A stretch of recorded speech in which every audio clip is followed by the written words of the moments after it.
Sziasztok! Üdv ismét itt a Hungary and the Más csatornán. Itt vagyunk még mindig Panamában, és hogyha ti is erre jártok, akkor egy valamit mindenképpen meg kell nézni, méghozzá a Panama csatornát, úgyhogy ez következik most. Gyertek és menjünk!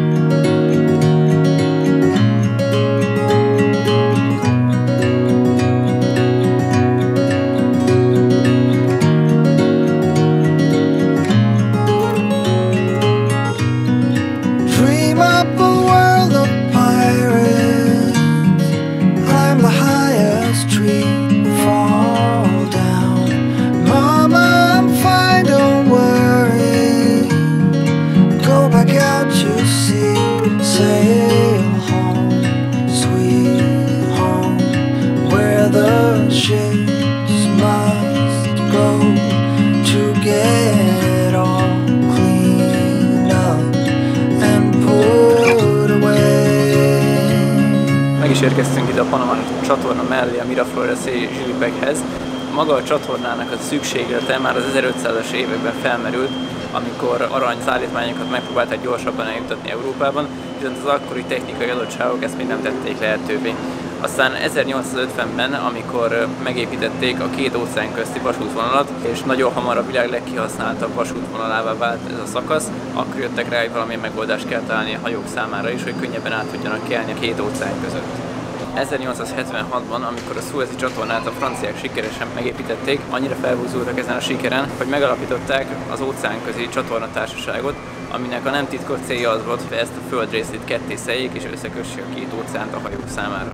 Ferdinand de Lesseps, aki a Suezi csatorna kivitelezését is vezette, nagyjából 400 millió dollárra becsülte a Panama csatorna teljes költségvetését, viszont ez elég optimistának bizonyult, főleg úgy, hogy a következő pár hónapban nagyjából 120 millió dollárra csökkentette ezt az előzetes számítást. Ez azért is volt téves feltevés, mert amíg a Suezi csatornát a sík homokban kellett kiásni, illetve megépíteni, addig itt, ezen a földrészen, itt a Panama csatornát, ezt a hegyek között kőzetbe kellett volna belevésni, és az előzetes tervek szerint ráadásul az óceánok szintjéig szerették volna kimélyíteni. 1880-ban fogtak hozzá a kivitelezéshez, de 5 év alatt nagyjából a 40%-áig jutottak el az építkezésnek, viszont ekkor már 235 millió dollárra rúgott az akkori költségvetés, tehát a 120 milliót már bőven túllépték.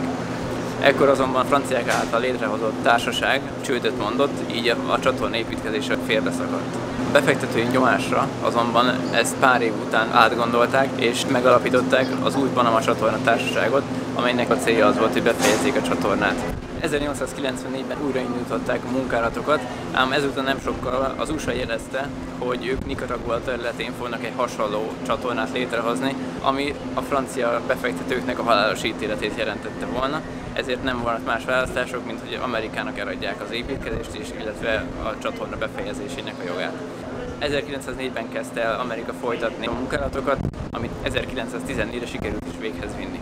A csatorna tulajdonjoga 1977-ig kizárólag az USA-é volt, ám ezután kettős felügyeletet kapott, a panamai állam, illetve az amerikai Egyesült Államok felügyelte a csatornát, illetve szedte be a díjakat, majd 1999-ben került végleg a Panama állam tulajdonába. Maga a csatorna 3 zsilipet foglal magába, ez ahol most vagyunk a Miraflores, nem sokkal hátrébb ott mögöttem a Pedro Miguel, illetve 77 km-rel arrébb az Atlanti-óceán partján a Gatún, ami a tóvidékről kapta a nevét, ami nem messze található tőle. Ez a csatorna rendszer, amit eredetileg megépítettek, ez egy 294 méter hosszú, 33 méter széles és 12 méter mély merülésű hajót tudott átengedni, ám ahogy a gazdaság fejlődött globálisan, ez a csatorna méret, amit úgy neveznek, hogy a Panamax, ez kicsinek bizonyult az idők folyamán, ezért 2016-ban készültek el az új zsilip rendszerrel, ami ott nem messze található. És ez viszont már 366 méter hosszú, 49 méter széles és 15 méter mély merülésű hajókat tud átengedni.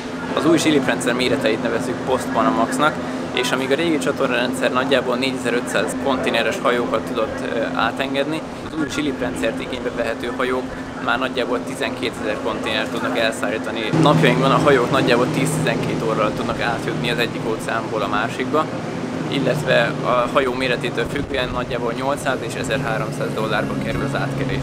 Call it a day.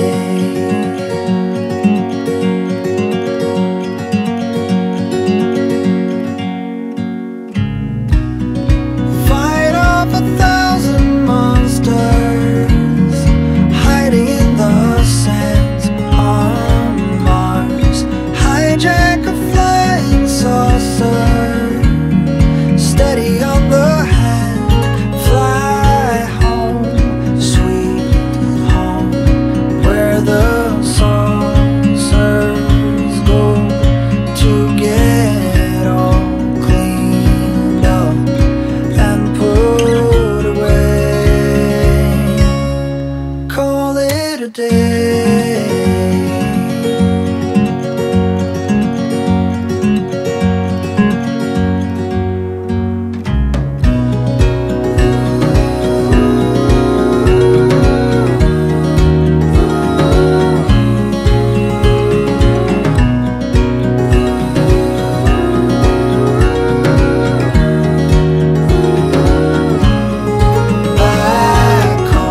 ennyi volt a mai videónk innen a Panama csatornáról. Nekünk hihetetlen volt látni ezt a mérnöki csodát, hogy az óceán szintjéhez több 10 métert hogy tudtak áthidalni, illetve magát a csatornát meg tudták emberi erővel építeni. Nem is most, hanem nagyjából 100 évvel ezelőtt. Reméljük, hogy élveztétek ti is a videót, találkozunk legközelebb, sziasztok!